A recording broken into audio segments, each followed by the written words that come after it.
My next guest has a special story to share. God called her away from her ordinary life into a pursuit after him that led her to an unexplainable love for the nation of Israel and a deeper faith in Jesus. And I've actually seen this up close and personal because Heather Johnston is a friend of mine. We've traveled to Israel together with members of Congress. We've been with them at their ministry here in the United States in Northern California. And it's just been amazing to watch how the Lord has used them. And she's joining me now as a new author of a new book that's out today, Uncommon Favor, The Intentional Life of a Disciple. Heather Johnston, welcome so much. Welcome to Washington Watch. So good to see you. Thank you, Tony. It's good to be with you.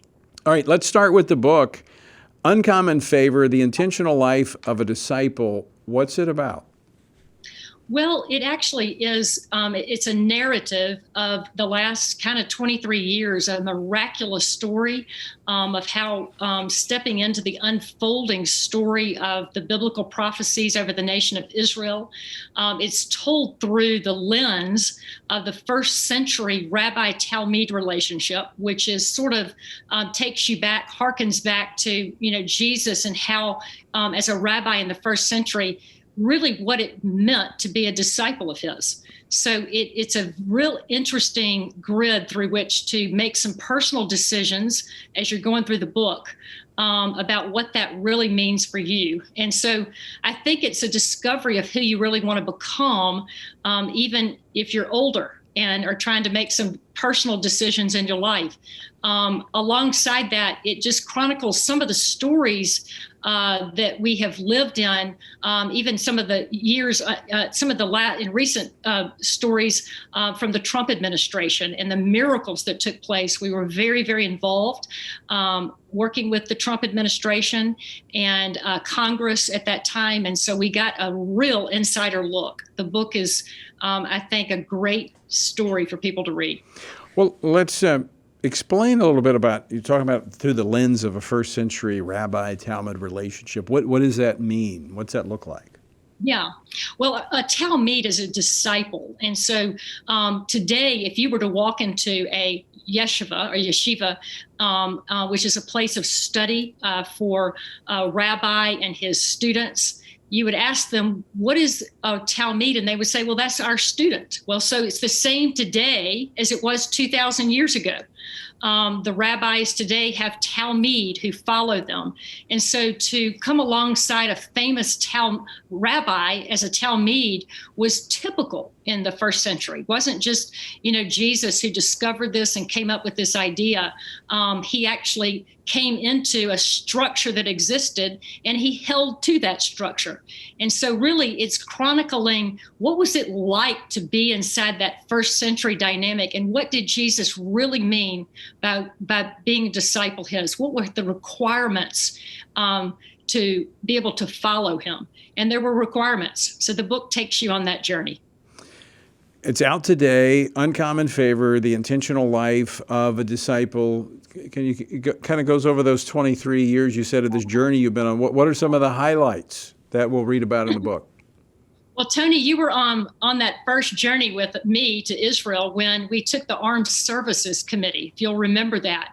And it was, a big, gigantic step of faith because, the Congress was not ever allowed to go inside the West Bank or Judea and Samaria.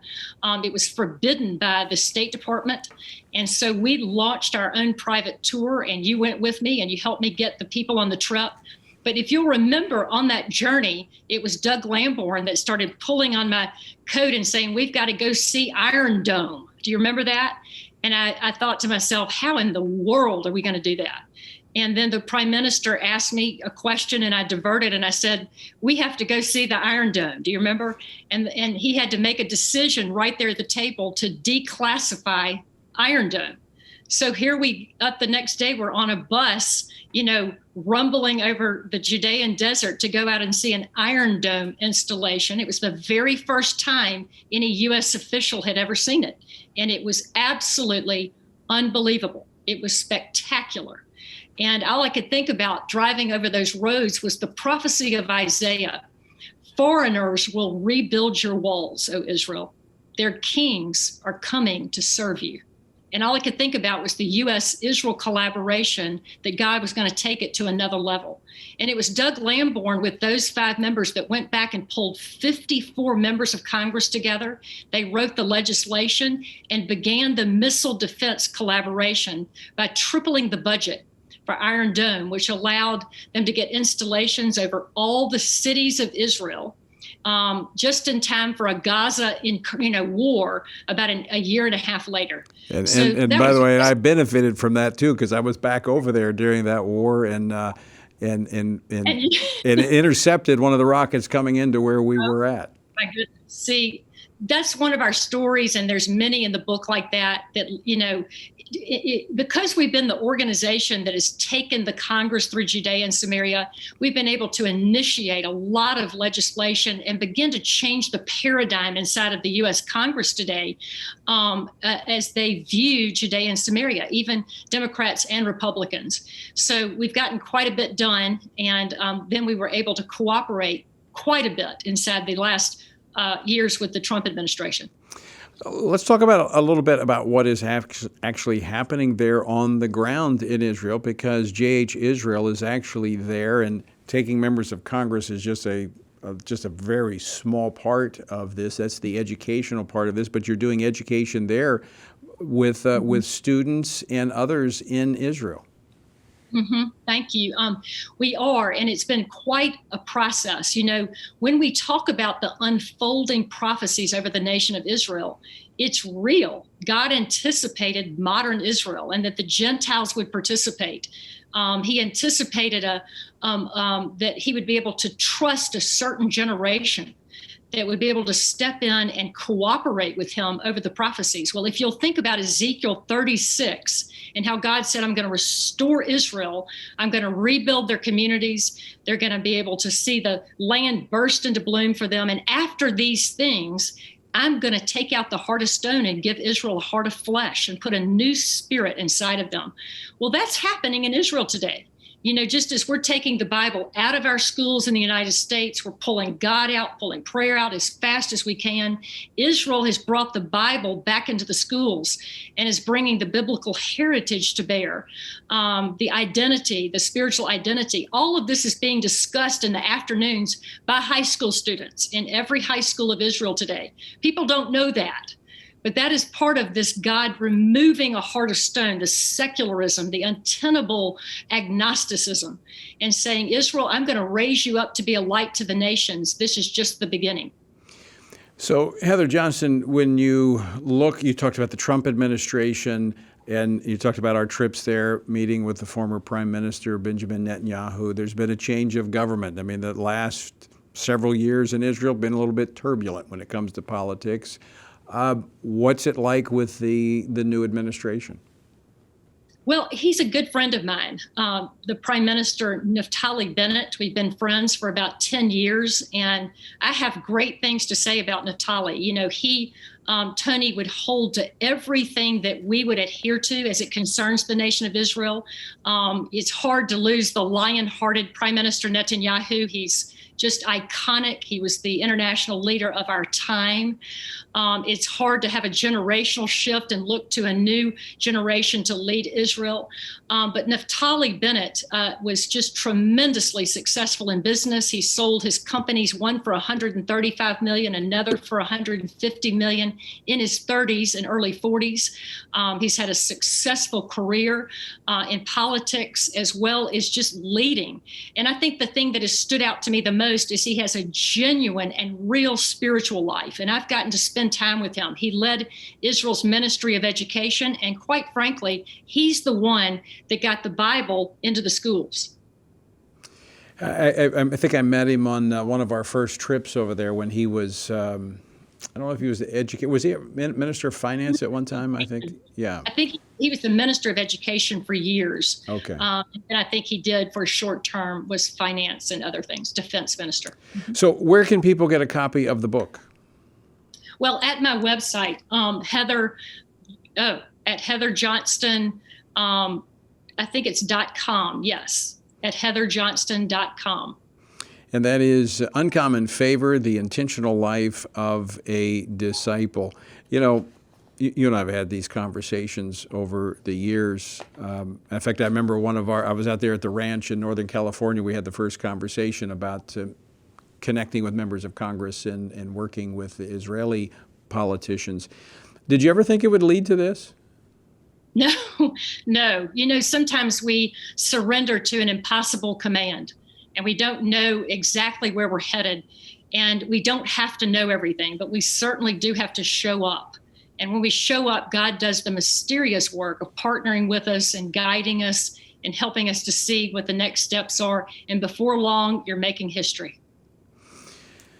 So what do you see as you see what's happening in the United States, change of administrations here, a clear 180 on so many of our domestic and foreign policies, change of government in Israel? What's the relationship going forward between the U.S. and Israel? Well, I think that we all have deduced it's certainly not like the Trump administration years, but I also think Israel is so much stronger than they were 5 years ago. If you really think about it, they're standing on their own 2 feet, and it's going to be hard for a U.S. administration to overly pressure them and be able to get results. That is because they have a new standing in the Middle East. They've got 5 nations and treaties with them. The embargo, with the Arab Gulf nations is over for all practical purposes. And so Israel just in every way is at a whole different level. And I think the U.S.-Israel relationship is going to take a different shape. I think there's going to be a road into the Middle East on life sciences and pharmaceuticals. And I think the United States, with bipartisan support, is going to find a way to incentivize private industry, reducing dependency on China into the Middle East and certainly into Israel.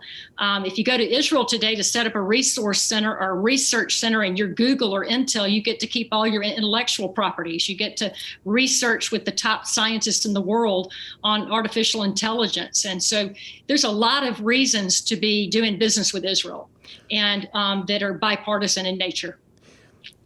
This strengthened position that they now have in the Middle East in the treaties that have been initiated back during the Trump administration, is that stronger position that they now hold in the Middle East a result of the policies of the Trump administration?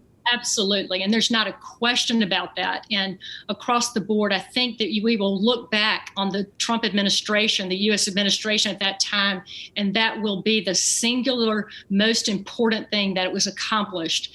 It certainly rose to the top, and it changed everything. It changed everything.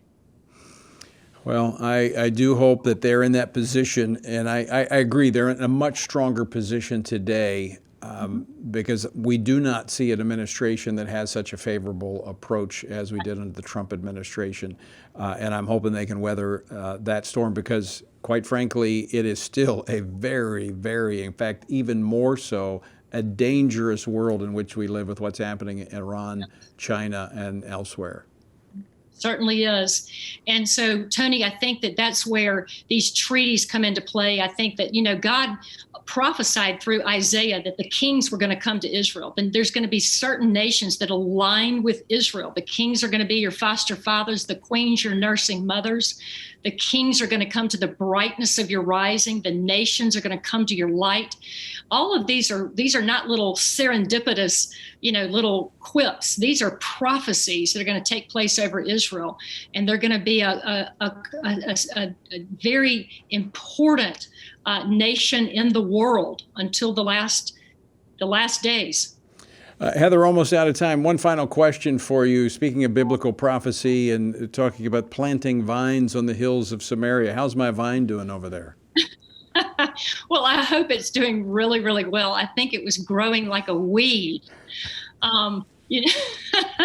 Yes, we have a national leadership center on the hills of Samaria. And Tony, more than 85,000 young people have gone through the leadership training, if you can believe it, inside of Judea and Samaria today on focusing on the biblical identity. How do I connect with God? how do I understand myself and how do I relate to the other through the lens of Joshua and David and Caleb and all your major leaders. So we are thrilled to watch the spiritual appetite in Israel grow and continue to grow. Well, and we'll pray that that continues. Heather Johnston, so good to see you. Thanks so much for joining us today. Thank you, Tony.